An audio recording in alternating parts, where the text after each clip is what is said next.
welcome to the Hyperion Research ISC25 market update for HPC, quantum computing, and technical computing. We welcome everyone joining us, and for all the participants, you'll receive a copy of our slides and data and the different materials that we're presenting.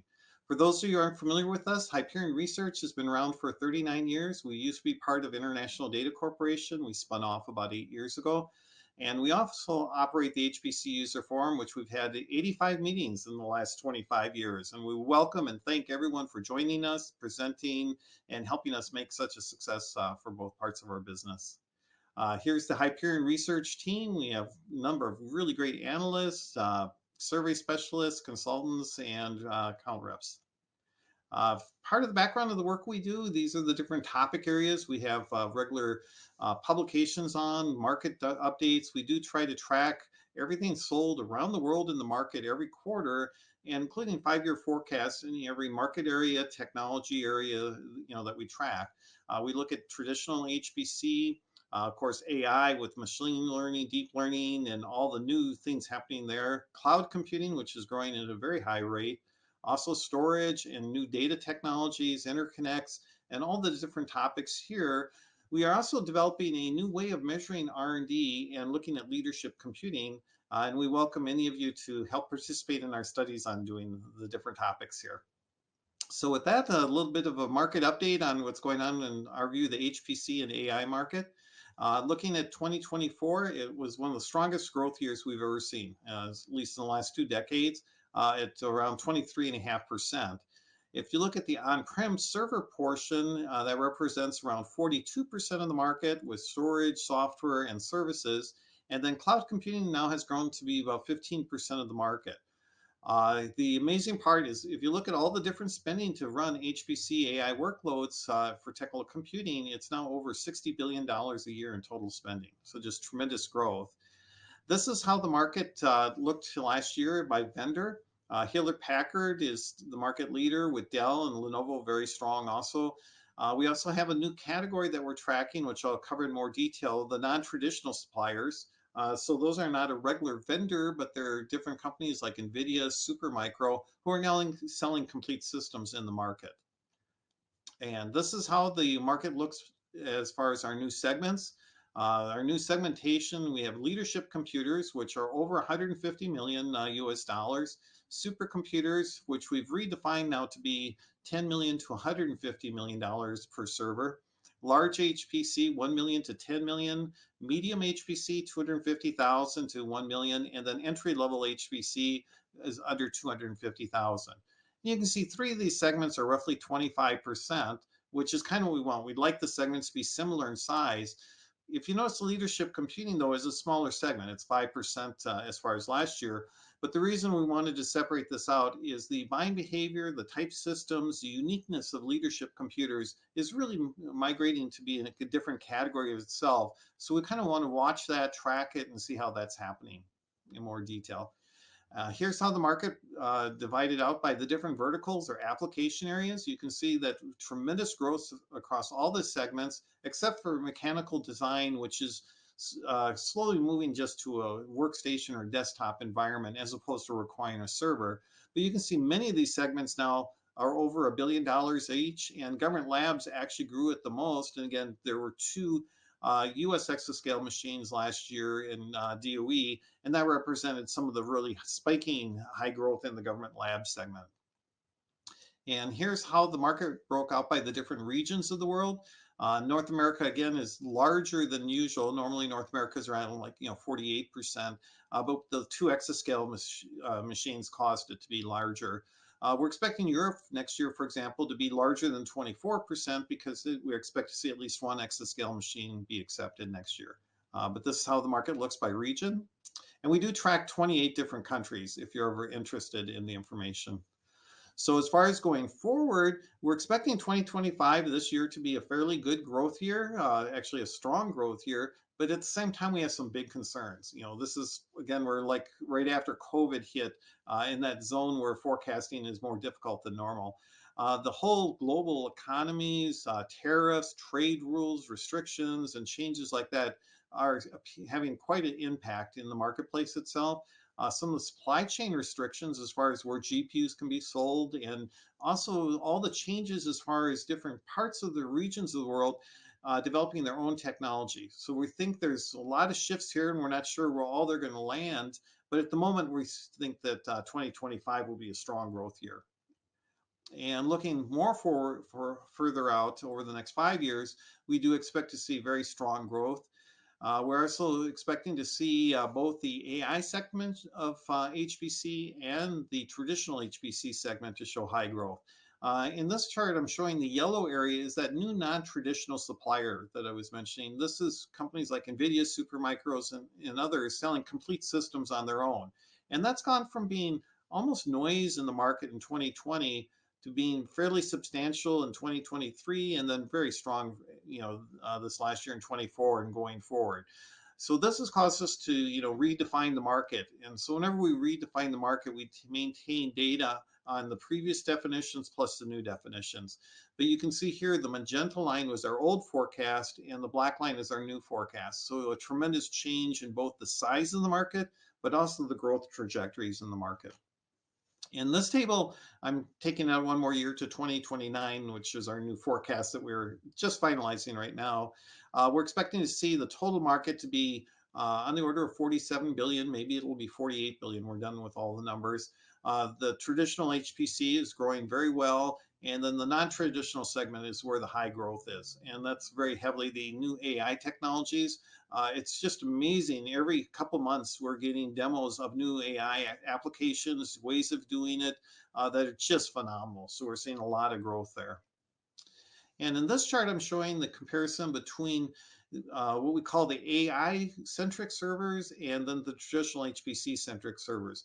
This is becoming very hard to do. We're going to still maintain this chart, but it's really fuzzy because a lot of sites, of course, are doing mixed workloads. There's only a few sites that only are doing HPC in their system, or a few sites that are only doing AI technical computing. In most cases, there's a mix.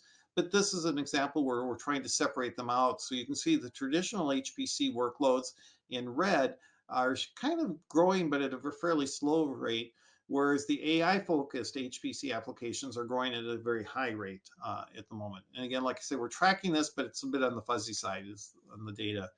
And this chart, which is a little bit hard to read, is our current view of the exascale market. We are tracking around 45 different systems that represent about $42 billion in total value.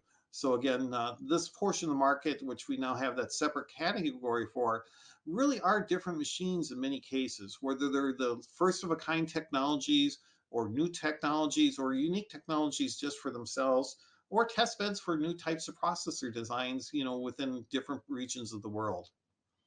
And in conclusion, 2024 was a strong growth year, driven heavily by the GPUs, cloud, and all the new AI technologies. There are many high growth areas right now. Using cloud to run HPC and AI workloads is growing very fast. We'll be talking more about that in a few minutes. All types of AI workloads, and again, there's new ones coming up every day, it seems. Quantum computing systems, we think 2025 may be the breakout year for installing quantum machines, especially across Europe. There's 6 or 7 different type machine technologies that are expected to be installed and operational this year. And as you've heard before, the storage area is seeing a major growth, driven a lot by AI, big data, and the need to do a lot more modeling and saving of very large data sets. And the part that's always amazing to me is all the new technologies that are showing up. Of course, in the AI realm, but the new types of processors, new types of AI hardware, new software, new types of application areas, the interconnects. This could become the year of the breakout for optical interconnects, either this year or 2026. At the same time, there are still some growing concerns around power consumption, and cooling with that. But also the biggest concern we still see in the market is the lack of talent and the aging out of some of and retirement of the talent. But also all the new AI technologies, the new hardware technologies require an increase in technology and more folks in the market. And with that, I want to thank you again for joining us, and then we'll go on to the next presentation.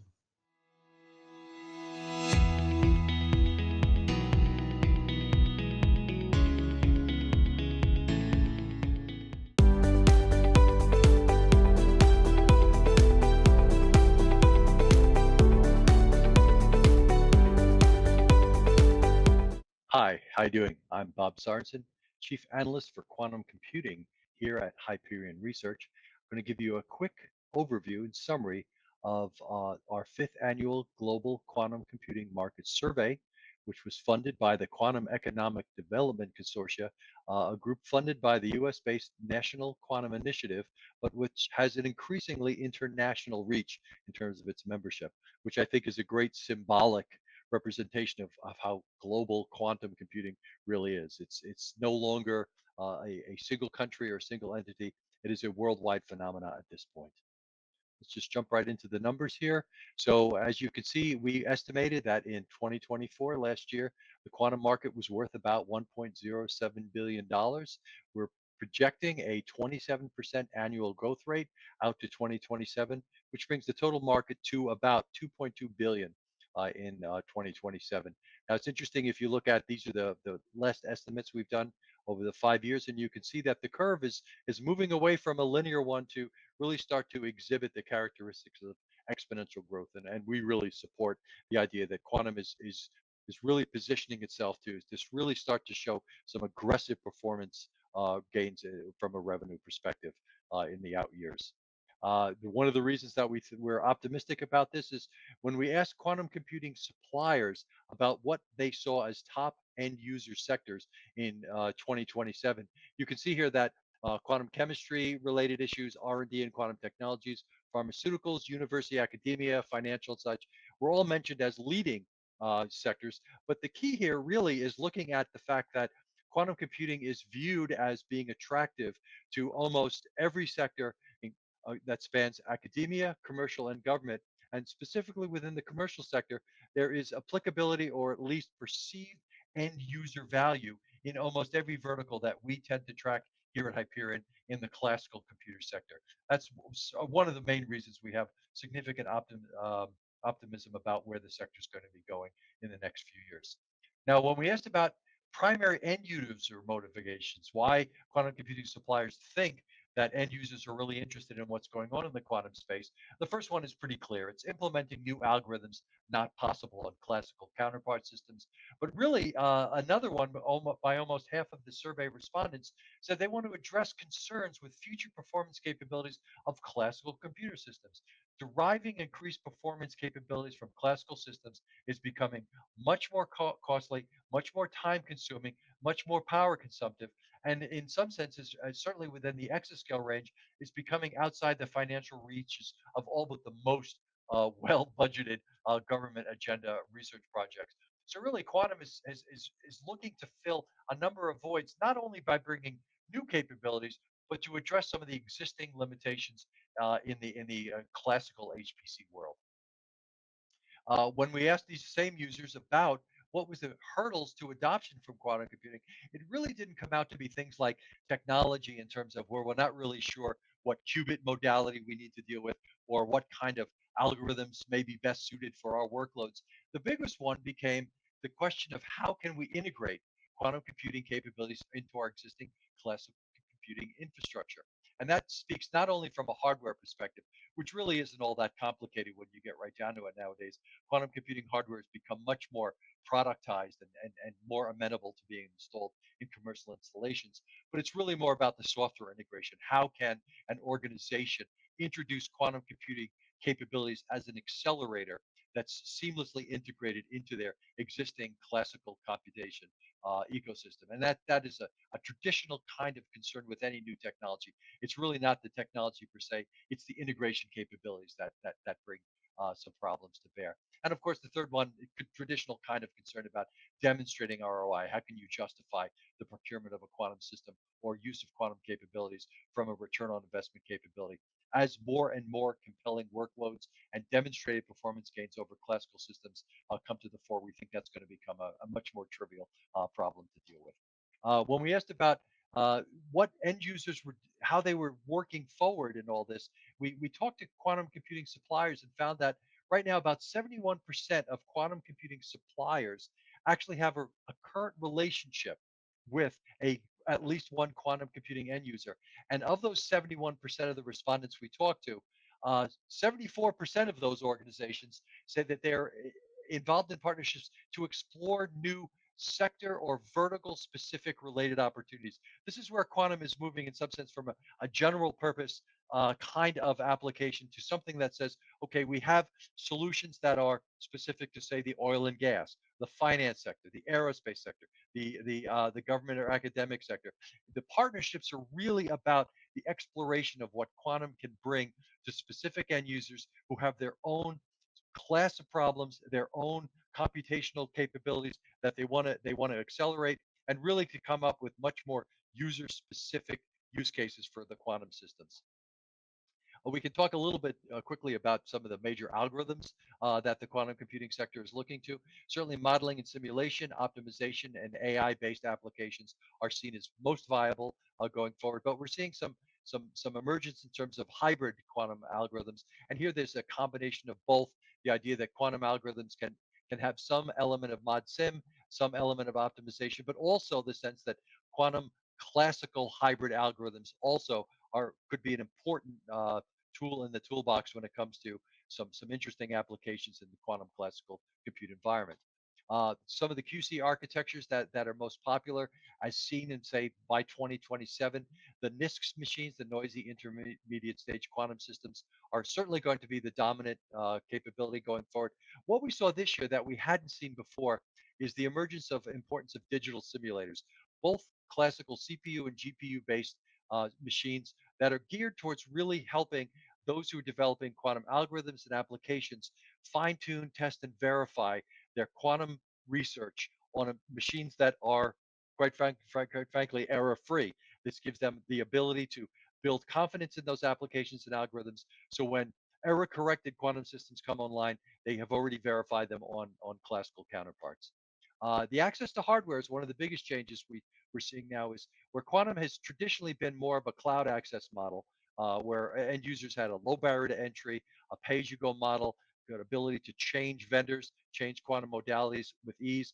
We're seeing more interest in on-prem interest, and this is really what we think is the idea that organizations are starting to position themselves. So within the next 2 to 3 years, when quantum utility really starts to hit, when demonstrated performance gains on quantum can become superior and clearly identifiable over classical counterparts, organizations want to be able to hit the ground running. And the best way to do that, we think, is to start today and really think about how you're going to bring those on-prem systems into your overall ecosystem. So we're projecting some significant moves forward in terms of on-prem procurements of quantum computing starting this year and moving forward, certainly within the next 3 to 4 years. The last thing I want to touch on briefly is quantum computing and distractions with large language models. We're all aware of things like generative AI, and particularly large language models such as ChatGPT, bringing some real interest to the sector. And we were concerned, and as were most of the quantum computing organizations we spoke to, that interest in large language models and the budgets, in some sense, that they entail in terms of hardware access, buying GPUs to run those kinds of things, could basically distract from interest in quantum. And that is considered in the short term a real possibility. But I think what it demonstrates more is that there is a need for quantum computing to deliver its technology and performance gains on a regular cadence, to rise above some of the short-term enthusiasm in quantum in large language models, but also it highlights the perceived end user interest in performance gains, no matter how it's delivered. Classical computer users are interested in really continuing the performance gains on their most complicated workloads. And if large language models can do that today, that's great. But the promise of quantum, we think, in the next 2 to 3 years is going to bring those kinds of technologies back to the forefront of interest in the advanced computing community. So that is the end of my rather quick presentation. Here's my email address. If you have questions or comments, please let me know. Otherwise, thank you for tuning in for this particular session. And I will be attending ISC next week. So if you have any questions and you see me in the hallway, stop and grab me, and let's have a conversation. Otherwise, thanks and have a good day.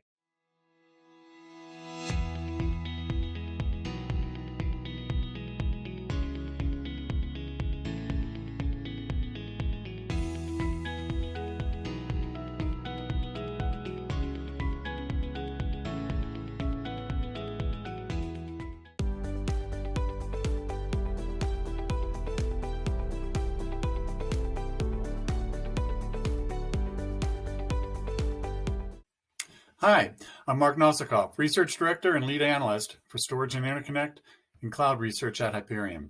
Thank you for joining us today. In this portion of today's program, I'll be sharing our latest perspective on storage and interconnects for HPC and AI solutions. I'll start with a refresher we've shared before about the broad range of demands placed on storage solutions across the AI data pipeline. Each stage places unique and sometimes conflicting demands on the data and I/O requirements of the system.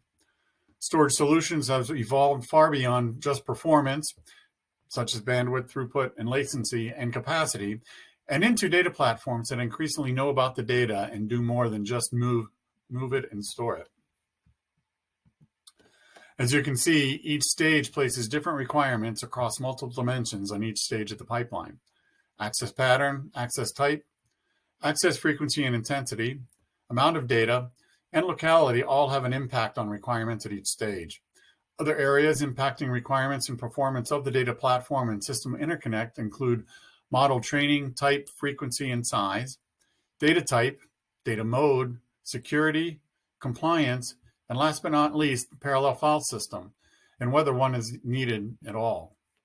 So from that perspective, and with the AI data pipeline in mind, what's happened across the storage and interconnects ecosystem since SC24? Starting with storage and from the business side of things, Blackstone and DDN announced a significant relationship, with Blackstone investing $300 million in DDN. This is notable due to DDN's long-standing independence as one of the leading providers of HPC storage solutions. Moving on to vendor announcements, HPC and AI system vendors were active with storage and data platform solutions to complement their AI server offerings. Dell introduced its AI data platform aimed at agentic AI applications, announced enhancements to its ObjectScale product line focused on AI model training and large-scale data sets, and shared more insight into Project Lightning, its parallel file system for the PowerScale family. HPE focused its AI storage efforts more towards enterprise AI workloads with enhancements for its Elytra family of storage. Data platform vendors also made significant announcements. DDN launched the second generation of their Infinia platform software and announced a partnership with Google, supporting them with the Google Managed Lustre service based on Exascaler. Hammerspace advanced their data platform with support for Tier 0 storage, unifying stranded storage across multiple GPU servers, and along with Linux kernel announcements, aiming to alleviate the need for proprietary client software and to augment open standard PNFS file system support. VAST expanded its data store to include block storage, complementing its support for file and object data types. But probably more significantly, VAST announced its AI operating system, focused to natively unify and orchestrate storage, database, and compute, aimed largely at agentic AI-driven compute and data-intensive application needs. Weka announced its storage platform, uniquely powered by NVIDIA's Grace CPU, and also its augmented memory grid, aimed at memory wall challenges presented by AI inferencing workloads. There are several interesting items on the interconnects front as well. Co-packaged optics and switches with integrated silicon photonics were a key topic at NVIDIA's GTC, with indications there'll be production options in its next generation products. Also at GTC, much greater emphasis seemed to be placed on Ethernet than on InfiniBand. Progress is being reported along the interconnect standard front. Ultra Ethernet Consortium now boasts over 90 members, including those with alternative offerings, such as founding member Evidin with BXI, and contributing members Cornelis with Omnipath and NVIDIA with InfiniBand. Opponents are also actively making contributions to the Linux kernel. The Ultra Accelerator Link Consortium released version 1.0 of its specification, and Euro HPC Joint Undertakings Net for Exa project shared aims to deploy Evidin's BXI version 3 for exascale integration and intent to develop a roadmap for BXI version 4. Probably most notable, though, when considering interconnects, is NVIDIA's recent announcement of NVLink Fusion. It's an initiative to allow support and integration of third-party non-NVIDIA CPUs and GPUs into NVLink-based systems. With NVLink Fusion, NVIDIA has effectively opened up its closed NVLink ecosystem for others to design into. It's unclear yet what, if any, impact this will have on the Ultra Accelerator Link. NVIDIA's announcement of co-packaged optics and silicon photonics prompted us to review a study that we conducted a few years ago. In it, optical I/O was cited as the technology that has the highest potential to improve HPC architectures in the next 2 to 6 years. We're now in the front end of that 2 to 6 year prediction range, and the study may yet prove to be prescient. Where do we go from here? This may seem like a static, repetitive future research material. It largely is to a certain extent, but not because no work has been done. It's because as requirements and architectures evolve, most recently driven by advancements and innovations in AI, market sentiment towards each area shift, and steady-state impacts as a result of each area remain to be seen. Each area warrants continued study and research. Thanks again for joining us today, and we'll see you next week in Hamburg.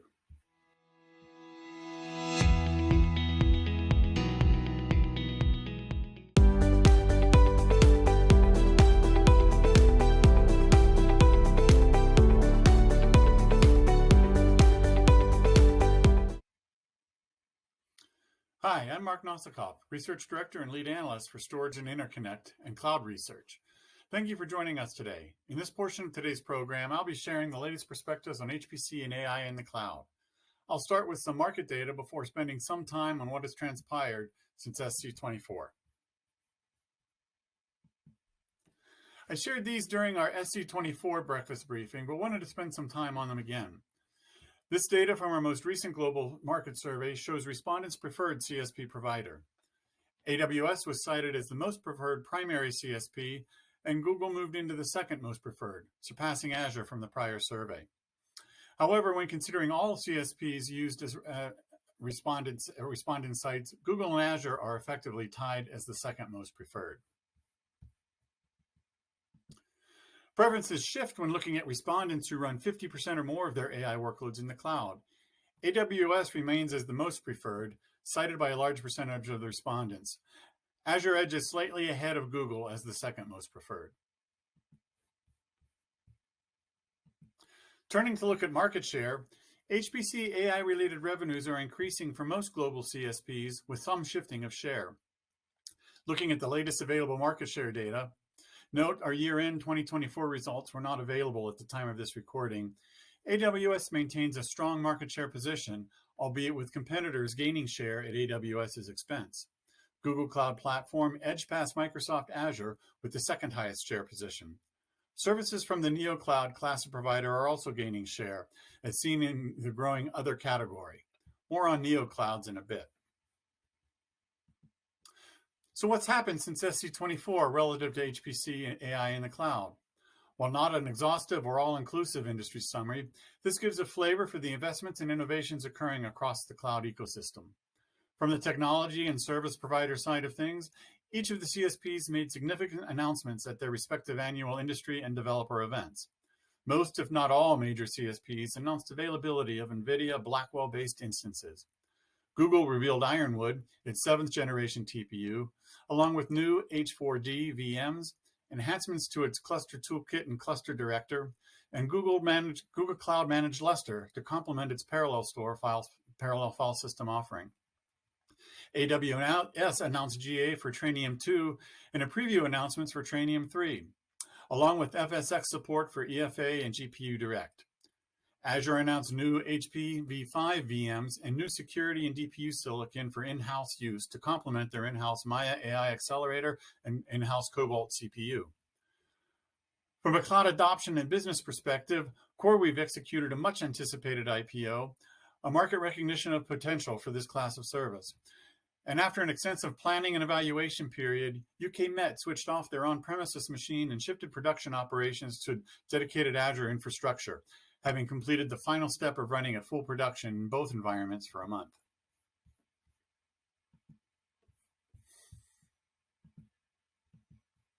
Related to the CoreWeave IPO, the prevalence of AI as a service and GPU as a service continues to grow. Bolstered by enterprises increasingly integrating AI into their business workflows and operations, these neoclouds are gaining traction due to their focus on AI-related infrastructure and ability to provide access to the latest commercially mainstream acceleration infrastructure. Enterprises can circumvent supply chain issues and are afforded a low commitment for access to GPU resources. AI as a service and GPU as a service can also help organizations achieve their sustainability goals. Organizations may not have the available power or liquid cooling infrastructure required by the latest state-of-the-art accelerated solutions and can leverage providers' investments in these areas to support their internal sustainability objectives. The terms hyperscaler and CSP have evolved to mean different things to different market constituents, and in some cases are even used interchangeably. We're starting to view the market as more of a spectrum and are largely keeping the taxonomy differentiated. On one end of the spectrum are the hyperscalers, consumers and producers of both of the latest technology at massive scales focused on internal usage to develop HPC and AI-related services. They do not provide general-purpose instances for public consumption based on their internally developed technology. On the other end of the spectrum are service providers who do not develop their own custom silicon, and they provide a more focused array of services. And in the middle are a class of service providers who develop custom silicon for their own consumption, provision instances based on the latest commercially available technology, and provide a broad array of commercial HPC and AI-related services. Each segment operates at a hyperscale, but have a broad array of distinct technology and service offerings. This chart summarizes what we just walked through. We have several cloud-focused studies in process, some in their early stages wrapping up next week. We look forward to sharing results as they become available. Thanks again for joining us today, and we look forward to seeing you next week in Hamburg. Take care.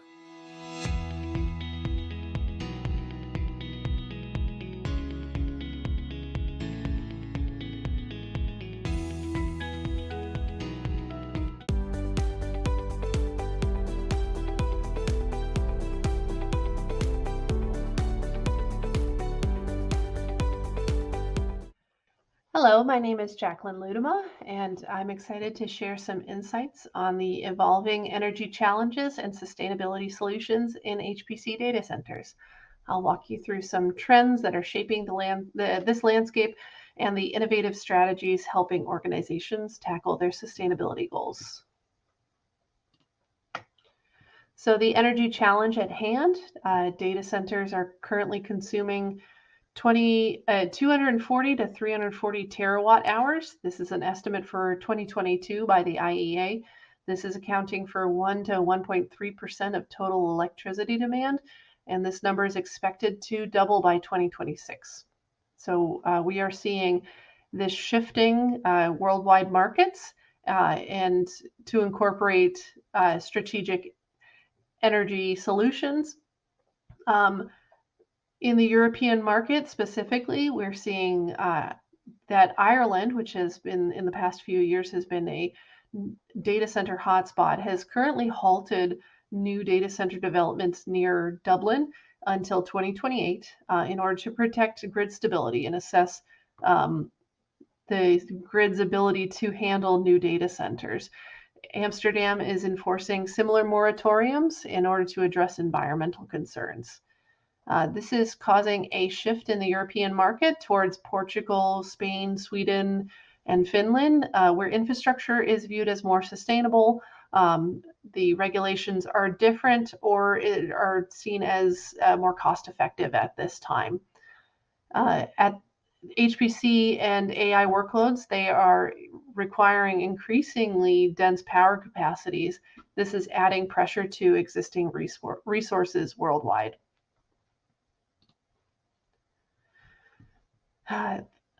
Fortunately, there are several global initiatives that are shaping sustainability and within the HPC site realm.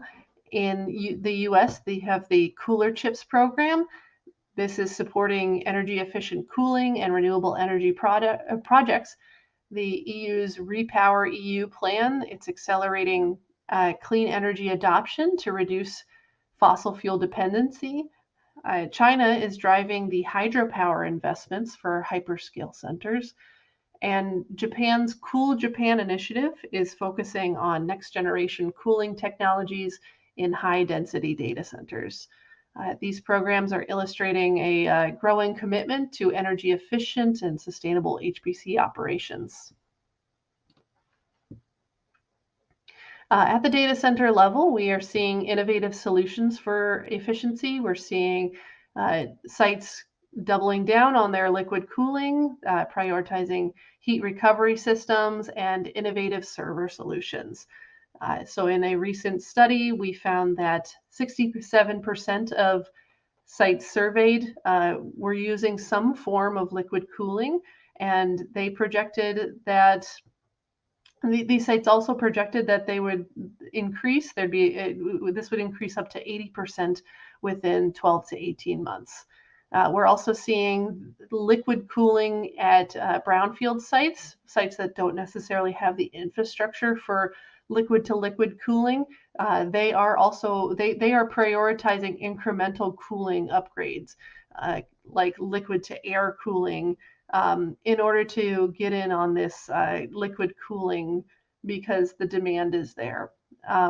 We're also seeing heat recovery systems. Heat recovery systems are being deployed at scale. These are systems that take the heat generated by data center operations and using it for an innovative, useful thing outside of the data center. So in Finland, Microsoft's data center in Espoo, this is outside of Helsinki, will provide heat for 40% of the city's homes. And the Nubius company is tripling its capacity in its Mäntsälä, Finland data center. It currently recovers 20,000 megawatt hours per year. So a tripling of that capacity says great things for their heat recovery systems as well. We're also seeing more players in the single socket server market. These single socket servers are a move to optimize data centers. Hopefully, the hope is that doubling core counts with the single socket servers also reduces power. So it's achieving two goals at once: increased performance and reducing power consumption.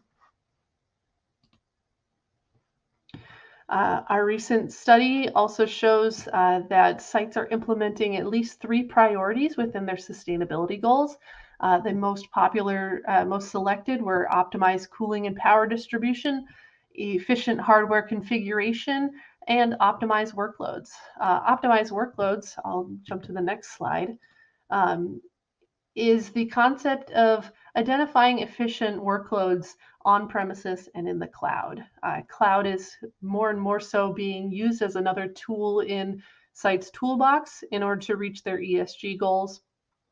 In order to both get the performance, get the GPUs that they need, people are turning to neoclouds.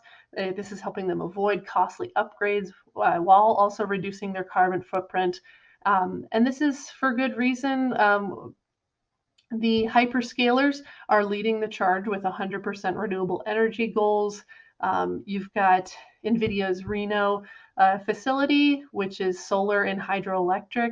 And you also have Google in Groningen, Netherlands, which is a renewable energy. It runs on a renewable energy. Another promising frontier is the small modular reactors, SMRs. They promise the ability to provide consistent carbon-free power suitable for 24/7 HPC operations. We're seeing major players that are already moving towards SMRs. Google is working with Kairos Power, Amazon's collaborating with Energy Northwest in Washington State, and the U.S. Department of Energy has allocated $900 million in federal funding for next-gen nuclear solutions. So while challenges remain, such as the extremely high cost, regulatory hurdles, and the need for large, stable customer commitments, SMRs represent a long-term path towards energy resilience in HPC. And I'm personally interested to see how that all goes. Thank you so much. This was my presentation. If you have any questions or would like to continue the conversation on any of these interesting sustainability topics, please send me a note at my email, jludema@hyperionres.com. Thank you so much.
Good morning, this is Tom Sorensen. I'm an analyst here at Hyperion Research. Today we're going to be talking about the evolving use of AI in HPC, some of the market circumstances and user behaviors associated with the confluence of these two technologies. So AI in HPC is a maturing practice. Over the last year and a half, there was this explosion of excitement and willingness to integrate AI into traditional HPC workflows. And as more projects enter production level and as integration efforts continue and are fine-tuned, there are perspectives, standards, and challenges and concerns that come more into focus and rise to the top of mind. And some of these, for example, would be how to efficiently identify and procure resources that would meet the requirements presented by AI models being used in this way, as well as how extensively should cloud resources be used ideally in an environment like this, and the comprehensive navigation of regulatory guidelines, which at times can be domain specific, region specific, and so on. There have been many realized advantages from many industries and application spaces, but as this continues, users are more realistically beginning to assess their challenges, and the challenges are becoming more well defined. Concerns about high cost of upkeep, the infrastructural needs presented by running and scaling up AI models, as well as the continued education of in-house expertise, how to attract expertise, and how to set up users for success when using an integrated AI into a traditional HPC workflow. So the Hyperion Research AI forecasts are still being fine-tuned. There are many elements of this ecosystem that are in flux. One, for example, would be the almost inflated use of cloud resources for exploratory or pilot projects. There is the continued assessment of appropriate hardware and software application in a vast, very varied software environment, and there are many hardware resources being presented as AI focused, and matching up an application's needs with a hardware software architecture that is appropriate takes a lot of time and effort for users and organizations, especially when integration is a new process, as well as kind of the ambient element of hastened accelerator and GPU release cycles from suppliers, and the general tension in the semiconductor, uncertainty in the semiconductor market as well. And here on this table, we can see from a recent study of 100 HPC users who are integrating AI into their workflows, exploration in exploring the range of potential performance enhancements, exploring in-house requirements, testing and assessing integrated workload performance. Many users are still in an exploratory, experimental, and pilot phase. This is still an area that is under investigation for many HPC users. So in response to this explosion of excitement and willingness to integrate, Hyperion Research started a series of studies focusing on AI in HPC, what users are doing, how organizations are reacting, and refocusing their efforts in light of this. We started with an LLM study. We did a study on AI in the cloud, how cloud resources are being leveraged. Most recently, we finished our study focusing on inferencing, the importance of inferencing, how it's being provisioned and budgeted, and so on, what expectations there are. And coming soon is our return on investment, or ROI study, which is really going to nail down users and their expectations, how their expectations are being met, if they are being met, what type of returns of efficiency, monetary, and so on are really being realized. So from that inferencing study, some of the key findings here: users most frequently indicated that they are still exploring and experimenting with AI-centric options, both in the cloud and on-prem. The cloud is receiving some prominent use as a kind of a test bed for these types of projects. Their primary concerns, as we can see on this table down here, are the complexity of integration, the cost of hardware and software to meet their needs, and the potential technical issues presented with these projects. HPC users report nearly an even split between on-premises and cloud budgeting, which is higher than expected.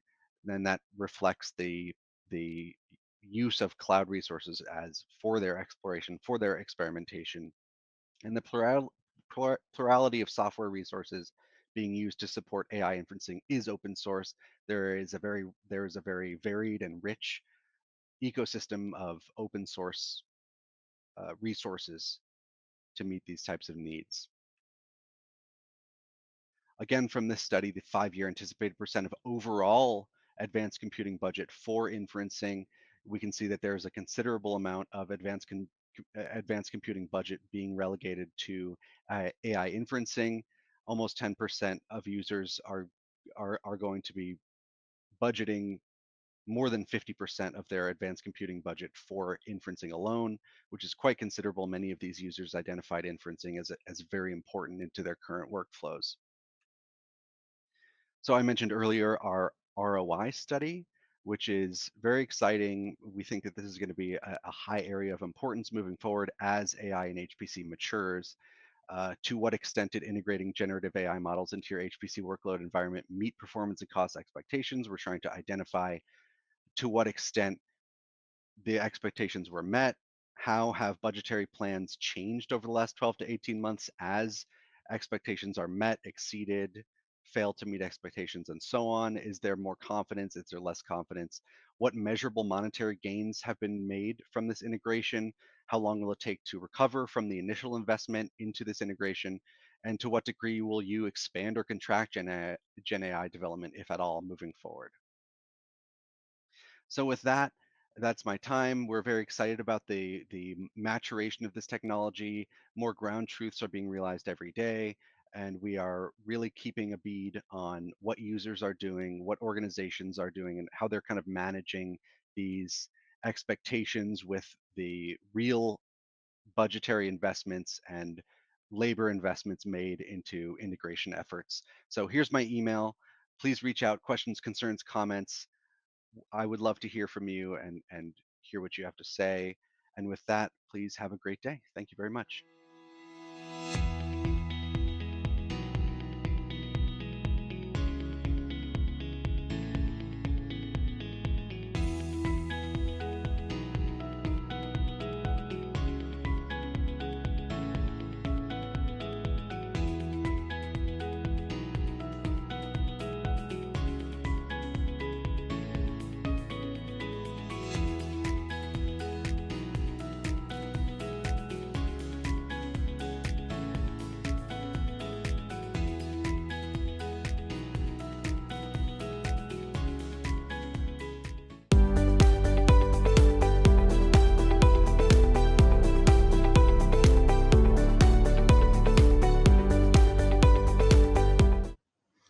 We'd like to thank you for joining us today. And as I mentioned earlier, all participants will receive a copy of the different presentation slides and data.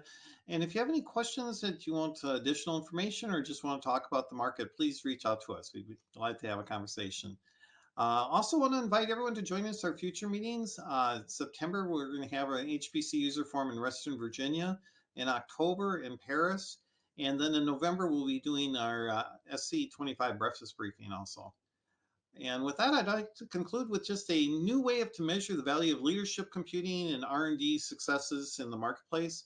We thank the Department of Energy for funding our research in this area for over a decade, where we've collected a lot of different approaches and success stories and profiled a lot of different things as far as research programs and projects on leadership computing.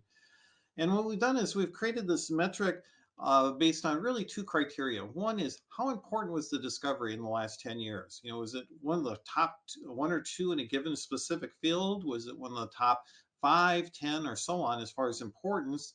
And then how impactful is it? Is it only useful to one or two organizations or companies? Is it useful to, just one scientist, or is it useful for 5 or 10, or, 50 or 100 organizations? So those are really two criteria I'm showing here. We're developing other parameters and metrics also, but these are two that last fall we were able to actually measure in great detail. So this is an example of Recon computing. Right now in our database, we have over 700 successful projects. At the time we did this, we had 650. So each of the black dots is a separate R&D program done on an HPC system that is in our database. We also want to make our analysis work very transparent to the world, but also useful to everyone else to use. So all these projects and their entire profiling is available for free. You can just go to the user forum or the Hyperion Research website and see that. Now, the white dots are the ones on Recon. No surprise here because Recon is a national supercomputer system, supporting all of Japan, plus, other researchers. Plus, it's the most expensive HPC system in the world right now. And you can see that the Recon success stories and projects have been targeted and successful, highly successful in the upper right-hand corner of the scale that we have here. So just tremendous success from that. You can see the black dots, like I say, represent all the different projects we've been studying, because some things like for the commercial industrial world, if they're kept as a trade secret, they may only be useful to a couple organizations. So you see a fair amount of them in the lower left-hand corner. You also see some that are very highly specialized in different parts of the table. But from a statistical viewpoint, we're happy with this tracking because it's using up most of the space in the chart itself. So there's different projects in each realm. And in this example is NERSC, which we just finished recently. Again, NERSC is a national resource. It's targeted for very important and useful projects. So you see them, very much scoring in the upper part of the chart here. But again, it really is showing that leadership aspect of these machines compared to the other ones. But all of these projects are important and successful projects out there. And so once again, I want to thank everyone for joining us, and hopefully you'll have a great time at ISC this year.